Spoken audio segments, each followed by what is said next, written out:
नागपुरात उच्च पदस्थ राजकीय नेत्याच्या मुलाचा धुमाकूळ।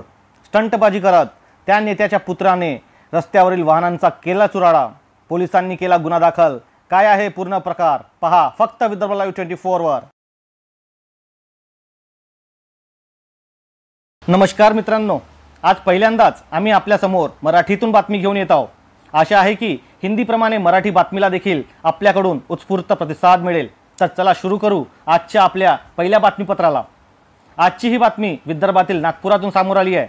नागपूर येथील रहिवासी असलेले चंद्रशेखर बावनकुळे बीजेपीचे महाराष्ट्र प्रदेशाध्यक्ष आहेत। या भाजपाच्या बड्या नेत्यांच्या मुलाचा उन्माद नागपूरच्या रस्त्यावर काल बघायला मिळाला। ते झालं असं की काही राजकारण्यांच्या मुलांमध्ये रेसिंगची पैज लागली। यात एक ऑडी कंपनीची कार होती तर दुसरी किया कंपनीची। हारजीतच्या या लढाईत नागपूरच्या बजाजपासून सुसाट निघालेल्या राजनेत्यांच्या मुलांच्या गाड्या सेंटर पॉइंट जवळ हॉटेलजवळ काही उभ्या असलेल्या गाड्यांचा अक्षरशः चुराडा केला।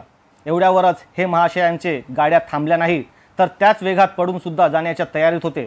मात्र ऑडी कंपनीमध्ये विराजमान असलेल्या त्या बड्या नेत्याच्या मुलाचा नसीब फुटका होता। नागपूरच्या बर्डी पोलिसांच्या सूचनेवरून यशोधरा पोलिसांनी त्या ऑडी कारला ताब्यात घेतले आणि त्यातून जो व्यक्ती बाहेर आला त्याने सर्वांनाच थकीत केले। कारवाई करावी की नाही हा यक्ष प्रश्न पोलिसांसमोर उभा होता, कारण त्या गाडीत विराजमान होता बीजेपीच्या महाराष्ट्र प्रदेश अध्यक्ष चंद्रशेखर बावनकुळे यांचा पुत्र। मात्र या सर्व प्रकरणातील दुसरी किया कंपनीची कार सुसाट वेगाने फरार झाली। रात की घटना है, सेंटर पॉइंट होटल के सामने ये घटना हुई है। एक कार ने दो कार और एक बाइक को डैश करके वो भाग गई है और भाग गई थी। जख्मी कोई नहीं था उसमें और उसका गुना दाखिल कर दिया है। दोनों आरोपियों को अरेस्ट भी कर लिया है और मेडिकल जांच भी करवा ली है।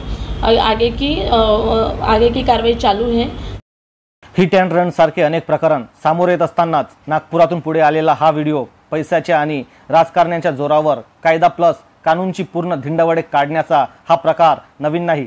मात्र या प्रकरणात चंद्रशेखर बावनकुळे यांच्या पुत्राला कारवाईतून वाचविण्यासाठी एका निष्पाप ड्रायव्हरला आरोपी बनविल्याचे बोलल्या जात आहे। इतकेच नाही तर तसा आरोप सुद्धा लागत आहे। याच ठिकाणी सामान्य व्यक्ती असता तर ड्रायव्हर सोबत गाडी मालकाला गोवण्यात आले असते। हे विशेष। आपण पाहत राहा विदर्भ लाईव्ह 24, आवाज जनतेचा।